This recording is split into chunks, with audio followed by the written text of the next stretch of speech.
Middle east में 7 अक्टूबर 2023 को Hamas के इजराइल पर हमले से शुरू हुई जंग अब पूरे मिडिल ईस्ट में फैल चुकी है।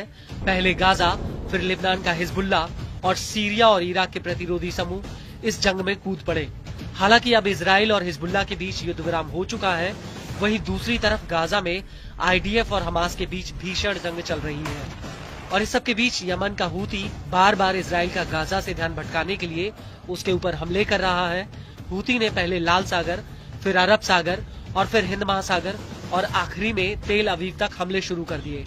ईरान द्वारा खड़े किए गए मुखौटा संगठनों में हूती इकलौता ऐसा गुट है जो अभी भी इजराइल के ऊपर बमबारी कर रहा है।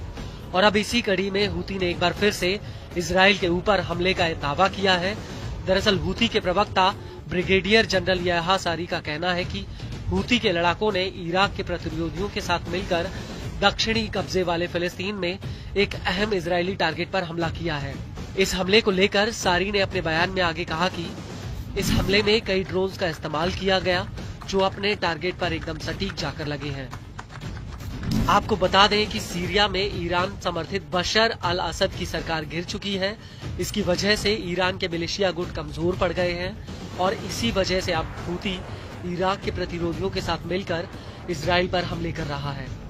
वहीं इस हमले को लेकर टाइम्स ऑफ इजराइल का कहना है कि एक ड्रोन यावने शहर की तरफ बिल्डिंग पर जाकर फटा है। हालांकि इस हमले में कोई हताहत नहीं हुआ। इस सब के बीच आईडीएफ ने इस हमले की पुष्टि की है।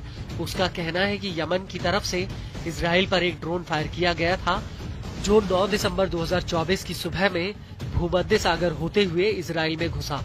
हालांकि ड्रोन का पता चलते ही इजरायली जेट्स इसे गिराने के लिए उड़ पड़े, लेकिन तब तक ये ड्रोन अपने मकसद में कामयाब हो गया था। आईडीएफ के मुताबिक यावने शहर के एक बिल्डिंग के 15वें फ्लोर पर इस ड्रोन में ब्लास्ट हुआ और ये ड्रोन गाजा के पास से उत्तरी इजराइल में घुसा था और इसके बाद ये यावने तट की तरफ निकल गया। आईडीएफ ने अपने बयान में आगे कहा कि हमने इसे कई जगहों पर डिटेक्ट किया था, लेकिन ये लगातार रडार पर नहीं आ रहा था और इसी वजह से सेना इसके रूट का पता नहीं लगा पाई, जिसकी वजह से ये ड्रोन यावने शहर में फट गया।